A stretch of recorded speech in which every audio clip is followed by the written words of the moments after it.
Okay, so in this episode we're going to do audiobook of the codex so far. We are going to go to the codex and start with the places. The Underfells. The Underfells are a land of shocking extremes. It is the most desolate place in all the world, for two blights have left great expanses of the steppes so completely devoid of life that corpses cannot even decay there. No insect or grub will ever reach them. It is a land filled with wonders, like the Murdain, with its gigantic white statue of Our Lady carved into its face, her hands outstretched and bearing the eternal flame, or Weishaupt the fortress, with its walls of living rock, towering over the desolate plains below. The Anders, too, are a people of extremes, the most devout priests and the most deadly soldiers, the poorest nation in the world and the most feared. From the Pursuit of Knowledge, Travels of a Chantry Scholar, by Brother Gentivi. The City of Kirkwall. Kirkwall once lived on the edge of the Tevinter Imperium and was home to nearly 1,000,000 slaves. Stolen from elven lands or shipped from across the sea, all slaves fed the Imperium's unquenchable thirst for expansion. They worked in massive quarries and sweltering foundries that produced stone and steel for the Empire. The city's complicated past is not easy to forget, history having earmarked many corners of the Stone City. A ship approaching the harbor spots the city's namesake, an imposing black wall. It is visible for miles, and carved into the cliffside are a pantheon of vile guardians, representing the old gods. Over the years, the Chantry has affected many of these profane sentinels, but it will take many more years to erase them all. Also carved into the cliff's channel that permits the ships into the city's interior. Flanking the channel are two massive bronze statues, the twins of Kirkwall. The statues have a practical use. Kirkwall sits next to the narrowest point of the waking sea, and a massive chain net can be erected between the statues and the lighthouse, closing off the only narrow navigable lane. This stranglehold on sea traffic is jealously guarded by the ever-changing rulers of the city, as the net trolls taxes and extortions in from the sea. From the Pursuit of Knowledge, Travels to a Chantry Scholar, by Brother Gentivi. That concludes the places so far. Now let's go to lore, the history of Kirkwall, chapter 4.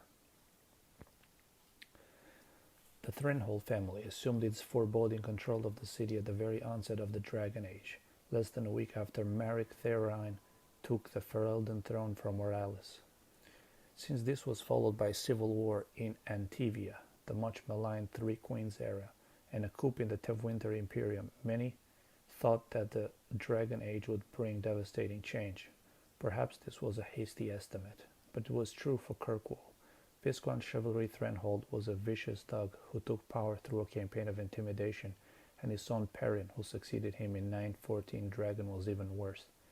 Taxes were crippling, and Perrin Threnhold used the ancient chains extending from the twins standing at Kirkwall's harbor, unused since the new exalted marches, to block the sea traffic and charge exorbitant fees from Orlesian ships. The Empire threatened invasion following the closure of the Waking Sea Passage, and for the first time the Chantry used the Templars to pursue the Viscount. Until that point, the Templars had done nothing to counter the Threnholds, even though as the largest armed force in Kirkwall they could have.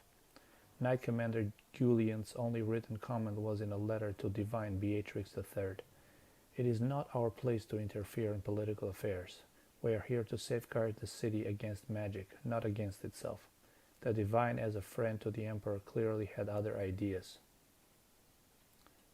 In response, the Viscount Perrin hired a mercenary army, forcing a showdown with the Templars. They stormed the gallows and hung Knight Commander Julian, igniting a series of battles that ended with Perrin's arrest and last of his family's rule. The Templars were hailed as heroes, and even though they wished to remain out of Kirkwall's affairs, it was now forced upon them. Knight Commander Meredith appointed Lord Marlowe Dunmar as the new Viscount in 921 Dragon, and she has remained influential in the city rule ever since. From Kirkwall, the City of Chains, by Brother Gentivi, 924 Dragon. The City Elves. When the wholly exalted march of the Dales resulted in the dissolution of the elven kingdom, leaving a great many elves homeless once again, the divine Renata the First declared that all lands loyal to the Chantry must give the elves refuge within their own walls. Considering the atrocities committed by the elves at Red Crossing, this was a great testament to the Chantry's charity. There was one condition, however, that the elves were to lay aside their pagan gods and live under the rule of the Chantry. Some of the elves refused our goodwill. They banded together to form the wandering Dalish elves, keeping their old elven ways and their hatred to humans alive. To this day, Dalish elves still terrorize those of us who stay too close to their camps. Most of the elves, however, saw that it was wisest to live under the protection of humans. And so we took the elves into our cities and tried to integrate them. We invited them into our own homelands, gave them jobs as servants and farmhands. Here in Denerim, the elves even have their own quarter, governed by an elven keeper. Most have proven to be productive members of the society. Still, a small segment of the elven community remains dissatisfied.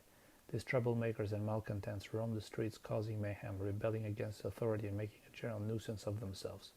From Perelden, Folklore and History by Sister Petrine, Chantry Scholar. The Dalish Elves. In time, the human empires will crumble. We have seen it happen countless times. Until then, we wait. We keep the wild borderlands. We raise Hala and build Aravels and present a moving target to the humans around us. We try to keep hold of the old ways, to relearn what was forgotten. We call to the ancient gods, although they do not answer and have not heard us since before the fall of Alathan, so that one day they might remember us.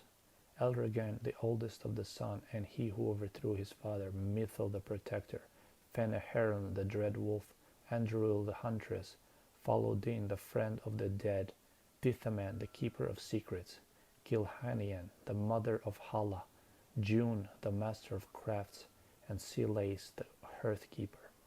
We gathered every 10 years for the Elafarhadan to retell the ancient stories and keep them alive. For when human kingdoms are gone, we must be ready to teach the others what it means to be elves, as told by Gishariel, keeper of the Relaferin clan of the Dalish elves. Deathroot. Deathroot has been used in magic and potion making for centuries. It's a fragile-looking plant with a thin stalk and purple flowers, which fruits once a year, developing bright red fleshy pods and cause disorientation and dizziness if ingested. There are two varieties. The more common Arcanist deathroot was first founded by Archon Hadrianus when he discovered it growing on several dead slaves. The other, Lunatic's deathroot, is most closely related with the story of the courtesan Melusine, who sought revenge on a powerful magister and his family. She harvested the plant, baked it into small pies for the magister banquet, and presented them to the magister at the banquet. All the guests were seized by terrifying hallucinations after eating the pies and tore each other to pieces. An excerpt from the Botanicum Compendium by Ines Arasia, the botanist. Deep mushroom. Deep mushroom refers to the entire group of fungi that grows underground in caves that are many parts of the dwarven deep roads. Collection can be a dangerous task, as the deep roads are often infested with darkspawn. Because of this, dwarven merchants often recruit casteless hirelings for this job, and pay them a meager percentage of what they earn selling the mushrooms to surfaces.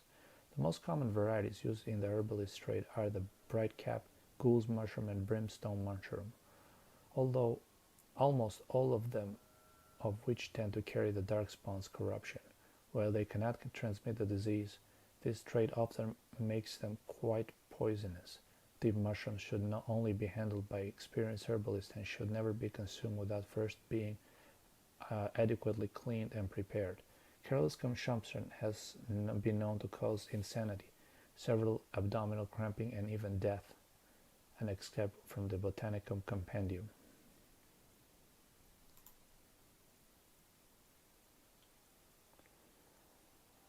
I think I'm gonna skip the elf root, the silverate, the spindleweed, and let's just go to the Kunari. because those are not so important. The people of the Kun are perhaps the least understood group of the Thebans. The Canary Wars were brutal, but so was the Chantry Schism. So was the fall of the Imperium. Some of this misunderstanding is an accident of nature. The race we call Canary are formidable. Nature has given them fierce horns and strange eyes, and the ignorant look on them and see monsters. Some is an accident of language. Few among the Kun people speak the common tongue, and even fewer speak it well. In a culture that strives for mastery, to have only a passable degree of skill is humiliating indeed, and so often they keep quiet among the foreigners, out of shame. But much of it is a result of the culture itself. The Canary view their whole society as a single creature, a living entity whose health and well-being is the responsibility of all. Each individual is only a tiny part of the whole, a drop of blood in its veins, important not for itself but for what it is to the whole creature. Because of this, the Canary most outsiders meet belong to the army, which the Kun regards as if it were the physical body, arms, legs, eyes, and ears, the things a creature needs in order to interact with the world. One cannot get to know a person solely by studying his hand or his foot, and so one cannot truly meet the Canary until one has visited their cities. That is where their mind and soul dwell. In Seharon and Parvolen, one can truly see the Canary in their entirety. There, the unification of the Canary into a single being is most evident. Workers, whom the Kun calls the mind, produce everything the Canary require. The soul, the priesthood, seeks a greater understanding of the self, the world, and exhorts the body and mind to continually strive for perfection. The body serves as the go-between for the mind, the soul, and the world. Everyone and everything has a place decided by the Kun, in which they work for the good of the whole. It is a life of certainty, of equality, if not individuality. From the writings of their seer, Kant R. 841, Blessed. The Tal Vashoth. Almost being lost in an ancient Tevinter ruin in northern Rivine is highly overrated. And then I found myself beset by several bands of Kunari apparently working in concert. I fled and managed to hide in a little village by the name of Vindar. The people there, mostly humans and a few elves, were devout followers of the Kun. It was the most organized village I had ever laid eyes on. The houses were identical and arranged along perfectly orthogonal lines. The fields were well tended and apparently communal, but there were signs of damage everywhere, as if the town had suffered repeated sieges. Buildings shattered, fields burned, and a great many empty houses. I spent the night in the home of Vindar's matriarch, who introduced herself only as seer, when I tried to regale my hostess with a tale of my Canary assailants. I discovered something. Kunari, seer said, are people who follow the Kun. Her people, those born into Kunari society who reject the Kun, are called Vashuth, which means grey ones. These grey ones must leave their homes, for they have no place among the Kunari. Sadly, many turn against the society that cast them out. These outcasts call themselves Tal Vashuth, the true grey ones. Often they have no skill to make an honest living, so they sell themselves into service, usually becoming mercenaries. Even the most inept fighter among the Kunari race possesses prodigious size and intimidating visage. These, she informs me, were my attackers in the countryside, the same band that wreaked such havoc in Vindar. The Tal Vashuth wage a bitter war against the Kun, the Kunarians sometimes against order itself. They are no match for the Kunari army, so they generally strike at farms, travelers, and those who stray too far from Kunari protection. I was lucky to escape with my life from In Pursuit of Knowledge, the travels of Chantry scholar Brother Gentivi. The Kotwair. Kirkwall is built on a solid foundation of greed and human suffering, and its underworld is a place where everything is for sale and everyone is fair game. There are many criminal empires within the city. some of which have been around since the Imperium used Kirkwall as a hub in the slave trade. Alliances, spying, manipulation, betrayal, and open warfare is all commonplace in the never-ending struggle for power. The Kotwire is a thieves' guild and has been around for almost a century, but until recently was never a major player in the underworld. Some 20 years ago, the strongest of the local criminal empires was an ancient guild known as the Sabrathan, but its leader was betrayed from within, and during the turmoil of the Kotwire made a successful grab for power. Since then, they sunk their claws into almost every level of Kirkwall, including the city guard, the Dwarven Merchants Guild, and some of the most influential citizens in the city. It's safe to say that the Kotwar gets a slice of every pie, and every little goes on in Kirkwall that escapes their notice, from the pursuit of knowledge, the travels of Brother Gentivi. The Grey Wardens. The first blight had already raged for 90 years. The world was in chaos. A god had risen, twisted and corrupted. The remaining gods of Tevwinter were silent, withdrawn. What writing we have recovered from these times is filled with despair, for everyone believed, from the greatest archons to the lowest slaves, that the world was coming to an end. The Weishaupt fortress in the desolate Underfells, a meeting transpired. Soldiers of the Imperium, seasoned veterans who had known nothing their entire life except hopeless war, came together. When they left Weishaupt, they had renounced their oaths to the Imperium. They were soldiers no longer. They were the Grey Wardens. The Wardens began an aggressive campaign against the Blight, striking back against the Darkspawn, reclaiming lands given up for lost. The Blight was far from over, but their victories brought notice, and soon they received aid from every nation in Thedas. They grew in number as well as in reputation. Finally, in the year 992 of the Tevwinter Imperium, upon the Silent Plains, they met the archdemon Dumont in battle. A third of all the armies of northern Thedas was lost in the fighting, but Dumont fell and the Darkspawn fled back underground. Even that was not the end. The Imperium once revered 7 gods: Dumat, Zazikel, Thoth, Andorhal, Razikael, Lusakan, and Urthemiel. 4 have risen as archdemons. The Grey Wardens have kept watch through the ages, well aware that peace is fleeting, and that their war continues until the last of the dragon gods is gone. From Ferelden, Folklore and History by Sister Pertrain Chantry.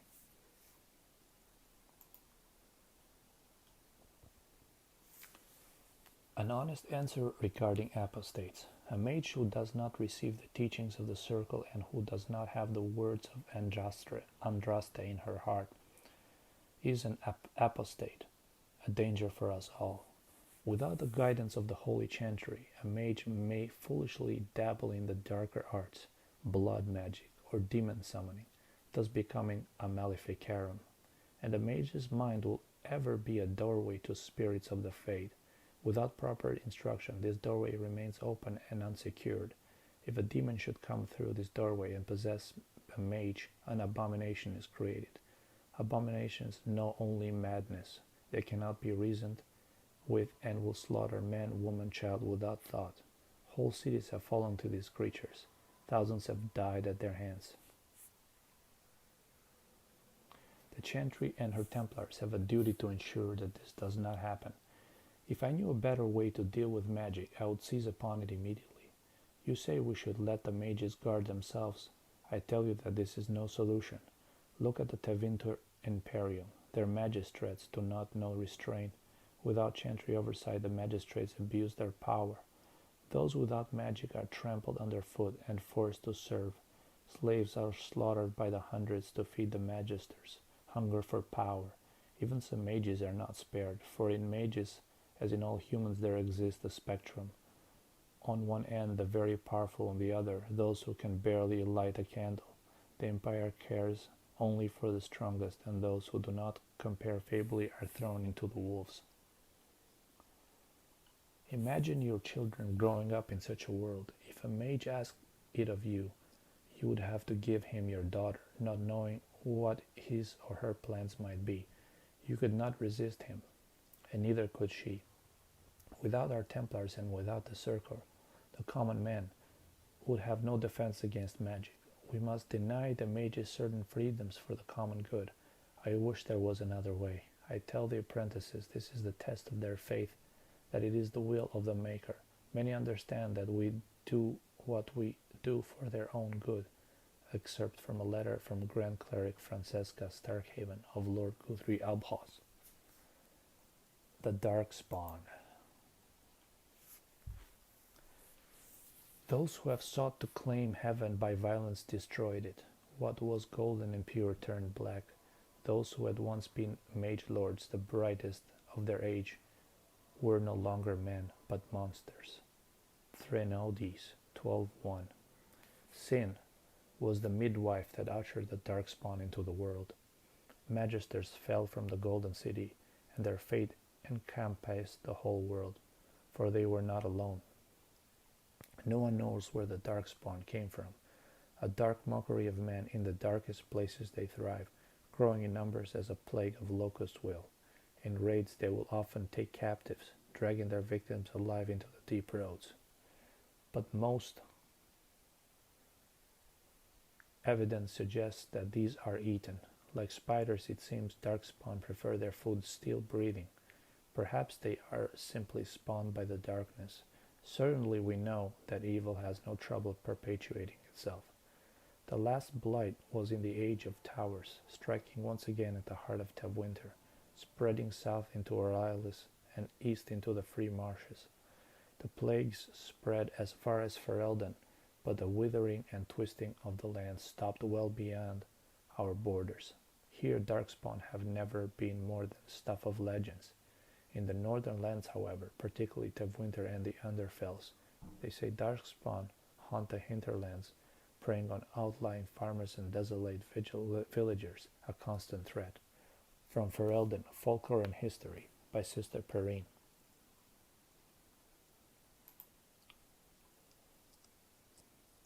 The Coon. Long ago the Ashkari lived in a great city by the sea. Wealth and prosperity shone upon the city like sunlight, and still its people grumbled in discontent. The Ashkari walked the streets of his home and saw that all around him there were signs of genius, triumphs of architecture, artistic masterpieces, the places of wealthy merchants, libraries, and concert halls. But he also saw signs of misery, poor folks sick, lost, frightened, and the hopeless.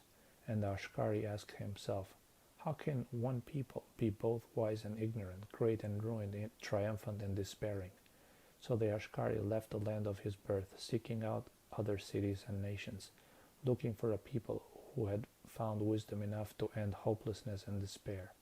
He wandered for many years through empires filled with palaces and gardens, but in every nation of wise, the great and the mighty, he found the forgotten, the abandoned, and the poor. Finally, he came to a vast desert, a wasteland of bare rock clawing at the empty sky, where he took shelter in the shadow of towering rock and resolved to meditate until he found his answer or perished. Many days passed until one night, as he grazed out from the shadow of the rocks, he saw the lifeless desert awaken.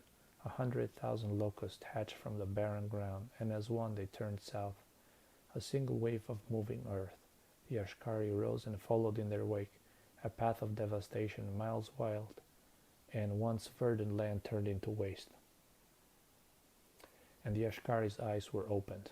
Existence is a choice. There is no chaos in the world, only complexity. Knowledge of the complex is wisdom. From wisdom of the world comes the wisdom of the self.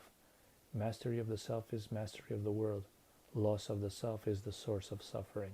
Suffering is a choice, and we can refuse it. It is our own power to create the world or destroy it. And the Ashkari went forth to his people, an excerpt from the Coon Canto 1. The cardinal rules of magic. You must not be made to the misimpression that magic is all-powerful. There are limits, and not even the greatest mages may overcome them. No one, for instance, has found any means of traveling, either over great distances or small ones, beyond putting one foot in front of the other. The immutable nature of the physical world prevents this. So no, you may not simply pop over the Mithradus to borrow a cup of sugar, nor may your magic the essay you forgot into the apprentice dormitory to your desk, but you will simply have to be prepared. Similarly, even when you send your minds into the fade, your body remains behind. Only once has this barrier ever been overcome, and reputedly the spell required 2/3 of the lyrium into the Tevwinter Imperium, as well as the lifeblood of several hundred slaves. The results were utterly disastrous. Finally, life is finite. A truly great healer may bring someone back from the very precipice of death, when breath and heartbeat have ceased but the spirit still clings to life. But once the spirit has fled the body, it cannot be recalled. That is no failing of your skills or power. It is simple reality. From the lectures of the first enchanter, Wenceslas. So that concludes the lore for now. And wait a minute, elf root, spindleweed. Okay. Characters. Eventlene Vollen. It is a family you protect. Doesn't matter who it is, blood or not.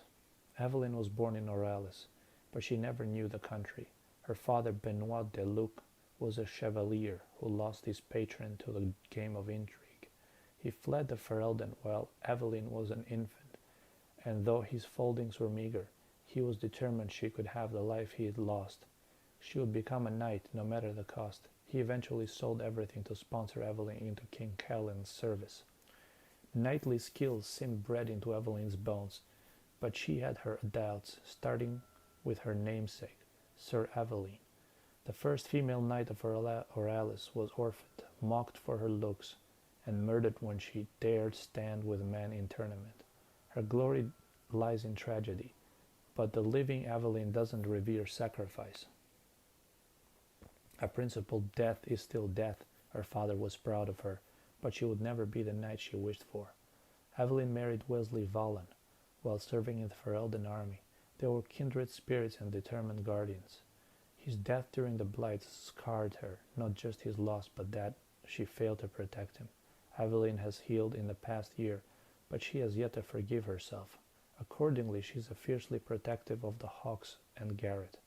They share a bond in loss, a connection she cherishes, but will not allow to be repeated. That was Evelyn. Bertrand Tethras. Half of Kirkwall wants to be my best friend right now. The history of noble house Tethras stretches back to the foundation of Orzammar. The memories say that 3 times a child of House Tethras took the office of assembled steward. They held appointments in the Shaperate of Memories and the Shaperate of Golems, but no longer. In the 2nd year of the reign of King Endrin Elducan, Lord Andavar Tethras was found guilty before the assembly of willfully manipulating proving matches in favor of the house. For this affront to the ancestors, he and all his house were sentenced to exile on the surface. Andvar died a mere 5 years later, leaving behind his Lady Ilsa, 10-year-old Bertrand, and 2-year-old Varric. Exile, surface life, and the loss of her husband conspired against Lady Ilsa. She took to drink, leaving young Bertrand to manage what was left of House Tethras. By the time he was 15, Bertrand had doubled his family's fortune. The disgrace of House Tethras fueled his ambition, and his once noble title gave him an instant place among the Kalnas, the old money elite of the Dwarven Merchants Guild. He used it to build alliances and assemble ventures as if he were a member of the Orzammar Assembly. By the time Lady Ilsa died, Bertrand had made the Tethras family one of the guild's most influential, but wealth and power on the surface couldn't sate him. He began to court alliances with the wealthiest ascendant families, branching into banking and mercenary companies. Guild members mutter that nothing will satisfy Bertrand but a complete reconstruction of House Tethras' estate in Orzammar, down to the rivers of lava built in Kirkwall. Bethany Hawke. I was just hoping it would be different here in Kirkwall. We're not running away, we're coming home. Even growing up as an apostate has not dimmed Bertrand's faith in the sunny nature, though it has colored her view on the world. Bethany wishes above all else to be normal. She appreciates the trouble her family took to keep her out of the circle, but the running, hiding in constant fear have taken their toll. Though she would never admit it to her mother, not after all she sacrificed to protect her, Bethany sometimes wonders whether she would be better off in the circle. At least there she should be with the other mages, confident she has been serving the will of the Maker, not defying the millennium and religious teachings.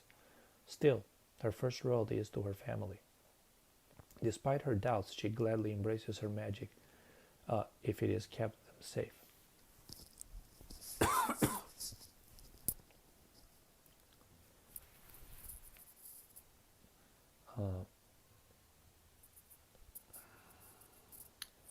Still, her first loyalty is to her family. Despite her doubts, she gladly embraces her magic if it keeps her safe. She has a teasing rivalry with her twin Carver and greatly respects Garrett. That's Bethany Hawk. Carver Hawk. Carver grew up surrounded by magic. He couldn't truly understand. He cared deeply for his family, but sometimes felt like the stupidest person in the room. Carver foundered in the lottery, caught between the gifts of the apostate sister Bethany and growing skill of his more focused sibling Garrett.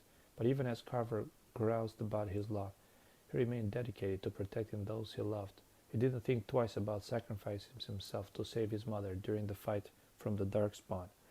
And although Carver struggled to find his way in life, there is gratification in knowing his death had a purpose. The hero of Ferelden. The hero of Ferelden was the younger son of Bruce Crusaud, Theron the High-Eaver. When Arl Rendon Howe forces attacked Castle Cursland and murdered most of the Cousland family, the hero escaped to safety with Grey Warden Commander Duncan, who then recruited him into the Order. The hero fought and killed the Archdemon and lived to tell the tale. With the Archdemon gone, the Darkspawn ranks broke and the Horde was easily routed. After ending the Blight, the hero of Ferelden took up the mantle of Warden Commander and began the task of rebuilding the Order in Ferelden. Flemeth. You are required to do nothing, least of all believe. Ages ago, legend says, Bon Kronbar took to wife a beautiful young woman who harbored a secret talent for magic, Flemeth of High-Heaver, and for a time they lived happily until the arrival of a young poet, Osen, who captured the lady's heart with his verse. They turned to the Chassin tribes for help and hid from Kronbar's wrath in the wilds, until word came to them that Kronbar lay dying. His last wish was to see Flemeth's face one final time. The lovers returned, but it was a trap. Kronbar killed Osen and imprisoned Flemeth in the highest tower in the castle. In grief and rage, Flemeth worked a spell to summon a spirit into this world to wreak vengeance upon her husband. Vengeance she received, but not as she planned. The spirit took possession of her, turning Flemeth into an abomination. A twisted, maddened creature, she slaughtered Kronbar and all his men and fled back into the wilds. For 100 years, Flemeth plotted, stealing men from the Chassin to sire monstrous daughters, horrific things that could kill a man with fear. These Kochari witches led an army of Chassin from the wilds to strike at the Alamari tribes. They were defeated by the hero Cormac, and all the witches burned, so they say, but even now the wilders whispers that Flemeth lives on in the marsh, and she and her daughters steal those men who come near. Morrigan's mother saved the last Grey Wardens from death at the top of the Tower of Ishal, but just who or what Flemeth truly is a mystery. Merrill. The stories tell us that even Elfhen once had a gift, but like so many things, it was lost. It's a keeper's job to remember, to restore what he can. As each generation passes, magic becomes more rare among the Dalish. As the gift dies out, talented children are moved between clans so that every keeper has a successor, and no clan is in danger of being left without guidance. Merrill was born to the Araline clan, which wandered in the hills of Navarra.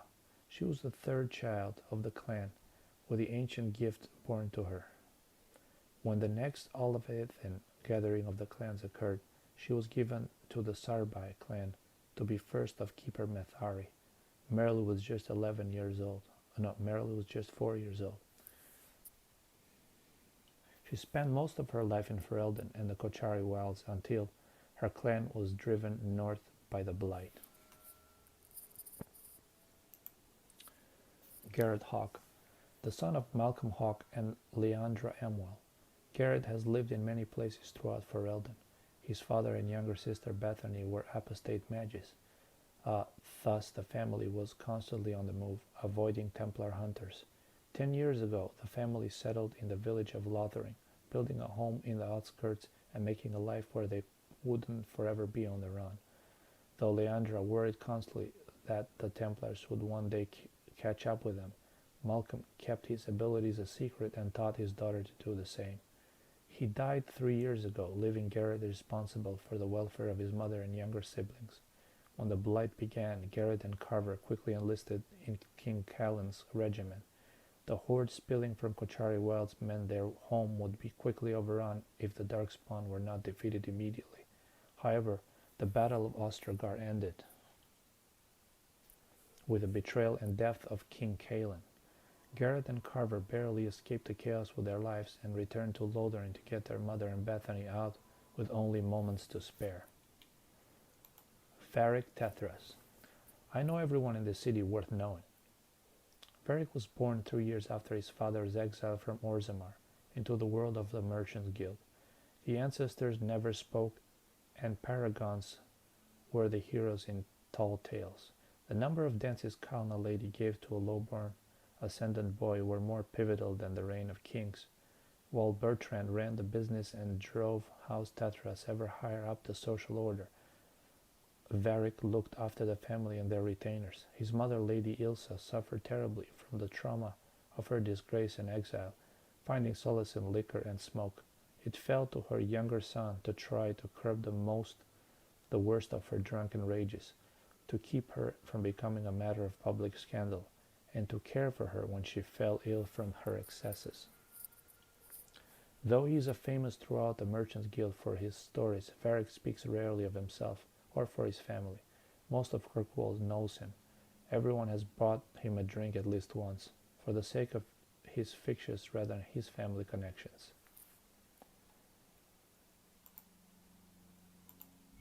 Letter and notes. Letters and notes. I don't think these really matter. So anyway, thanks for listening to this episode. It was an audiobook of the story so far. And see you next time in the gameplay episode.